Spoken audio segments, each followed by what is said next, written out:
Y vos es que a partir de algunas entrevistas que hacíamos estas últimas semanas, en estos últimos meses, en todas surgía entrevistas que tenían que ver con el sector productivo, con algunos delegados, por ejemplo, como hemos hecho en algún momento con delegados de Asindar, con algunos economistas, y en todas un hilo conductor nos llevaba a una discusión que empieza a surgir en la economía argentina y que tiene que ver con que, hoy lo decía Julio Gambina, nuestro columnista económico al principio, empieza a aparecer claramente que los sectores financieros de la economía argentina e internacional empiezan a primar por sobre los sectores productivos, que empieza a ser mucho más rentable la bicicleta financiera que la producción.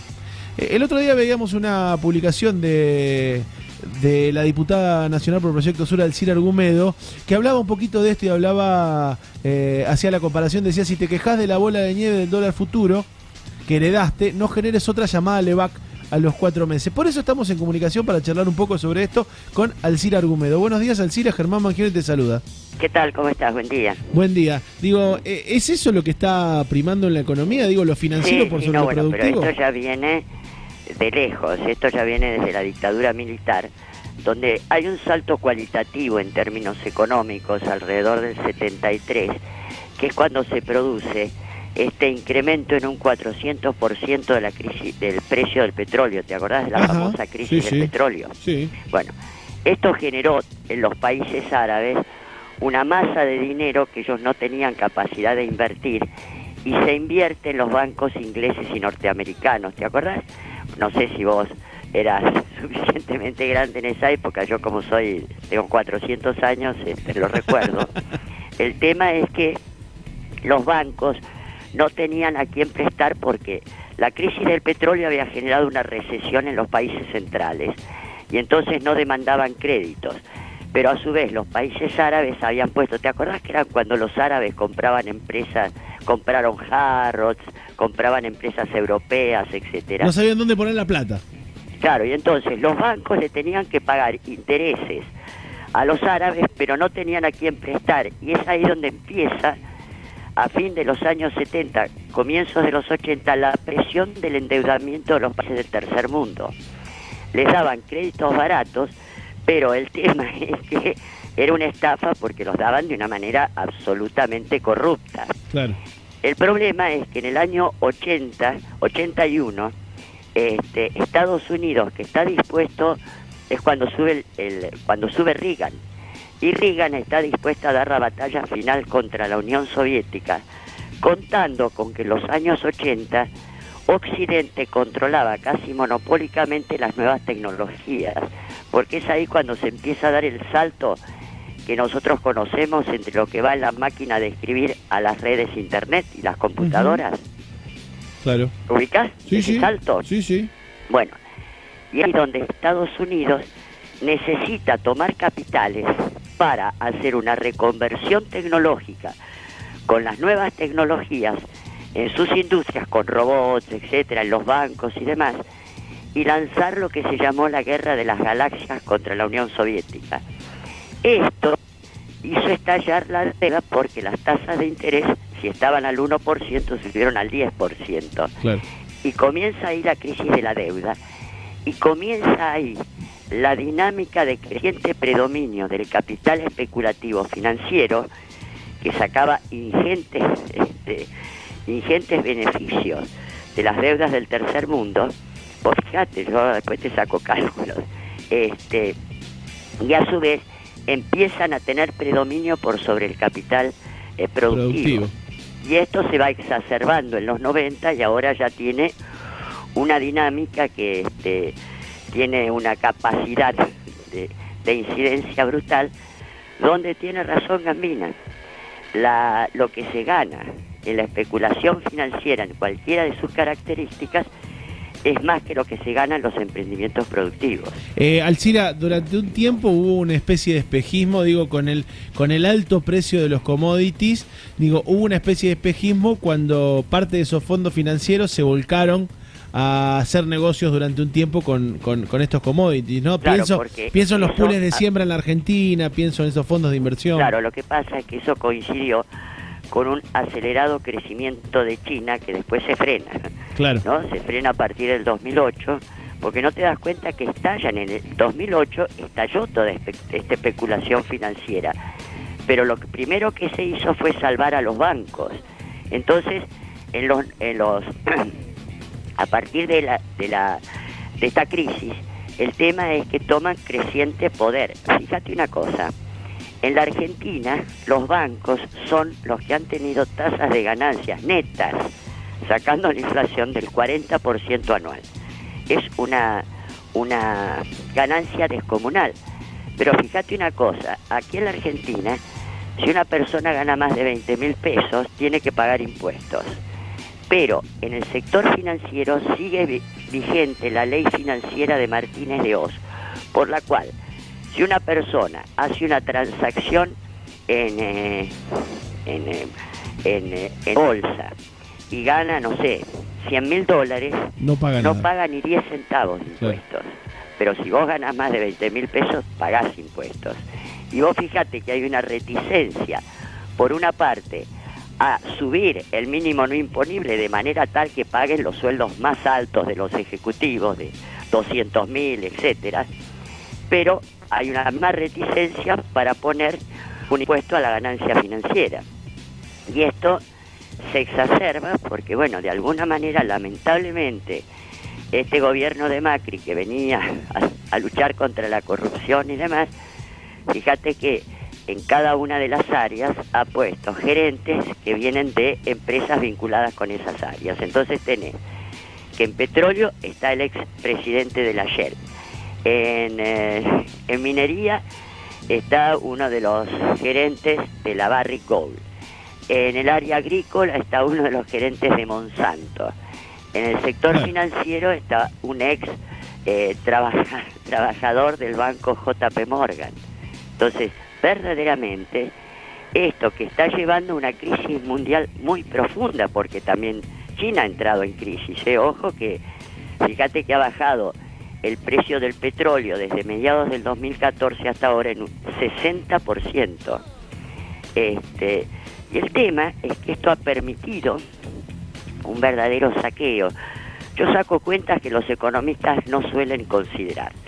Pero vos pensás que los últimos 30 años, sí, Argentina pagó en concepto de deuda externa 450.000 millones de dólares por los 45.000 dólares iniciales, de los cuales la mitad era deuda privada de bancos, corporaciones y demás, que se la cargaron al Estado argentino y por lo tanto al pueblo argentino.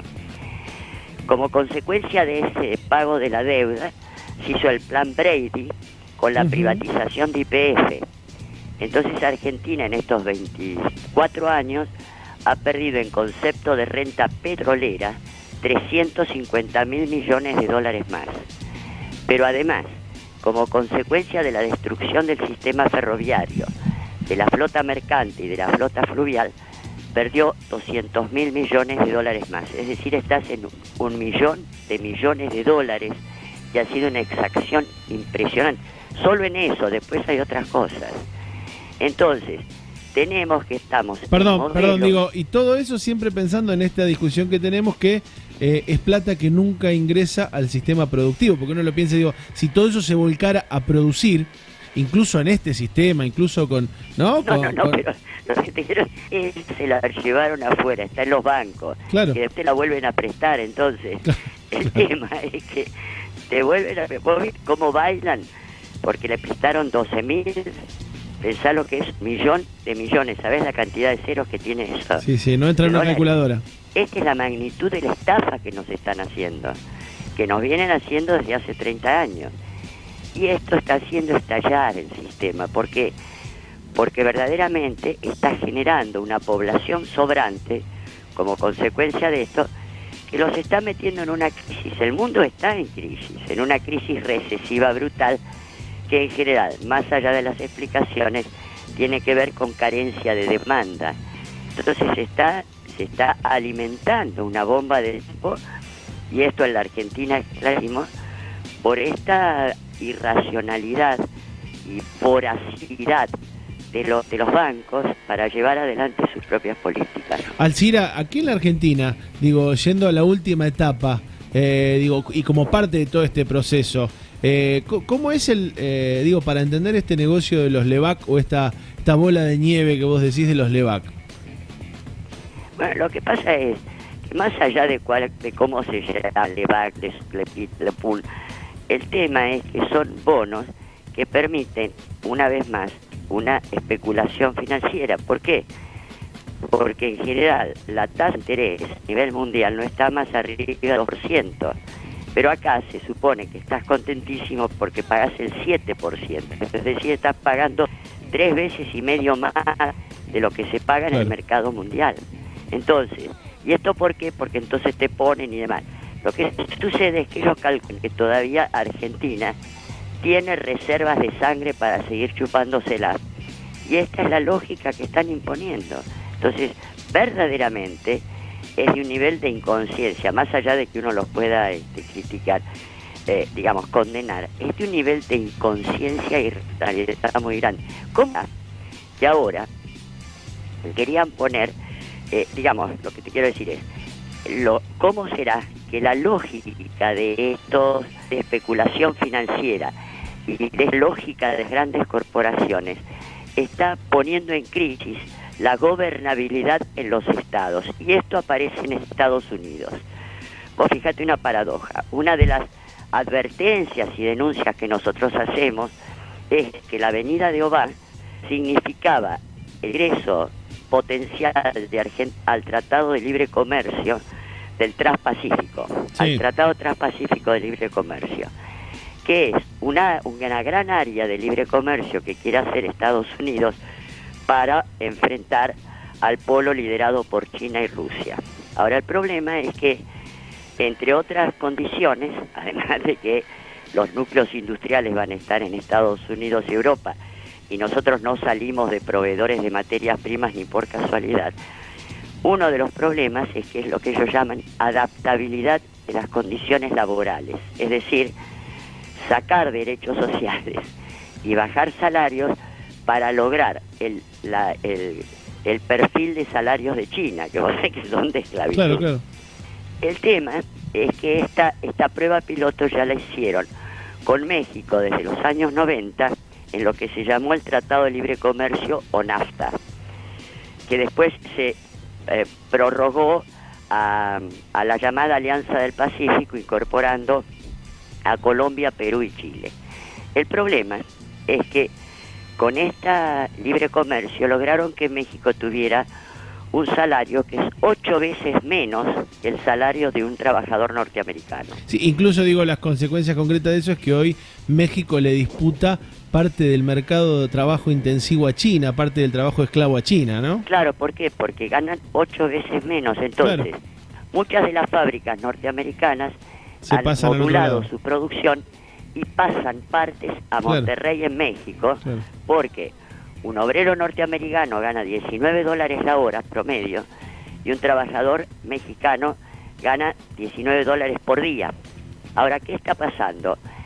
Que este traslado de la producción en maquila a México está generando una seria desocupación industrial en Estados Unidos. Entonces se da esta paradoja. ¿Sabías quién también, qué compañero también está en contra del Tratado de Libre Comercio, de que Estados Unidos siga promoviendo el Tratado de Libre Comercio? ¿Quién? El compañero Donald Trump. Ah, mira vos. Pero también está en contra el compañero, ese más compañero, Bernie Sanders. ¿Por qué? Porque llega un momento... Sí, uno por derecha y el otro por izquierda, ¿no? Pero... Es decir, la derecha más brutal de los republicanos y la izquierda de los demócratas están porque está deteriorando la sociedad norteamericana. Claro. Entonces, esto te da una idea de la lógica irresponsable para que se den estas situaciones.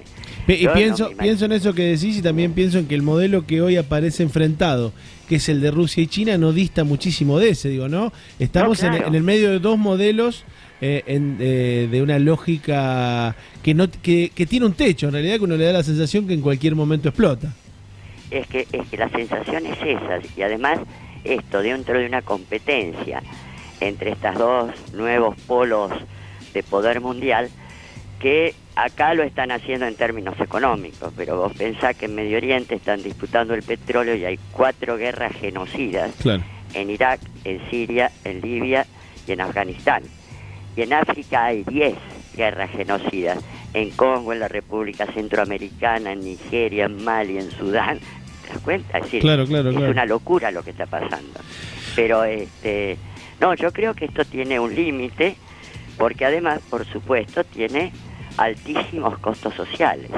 Pero por eso te digo, decirle a Gambina, que tiene un compañero en Estados Unidos que coincide con él en contra del Tratado Transpacífico. Mirá cuando le hable de Donald Trump, le diga a tu compañero Donald Trump. Bueno, Alcira, le agradecemos como siempre este ratito y estas palabras que, No, por favor, que para es un estos gusto, temas son muy interesantes poder pensarlo así, ¿no? Salir un poquito de la mirada del ombligo e ir un poquito más allá para entender el proceso. Un abrazo grande, viejo. Un abrazo grande.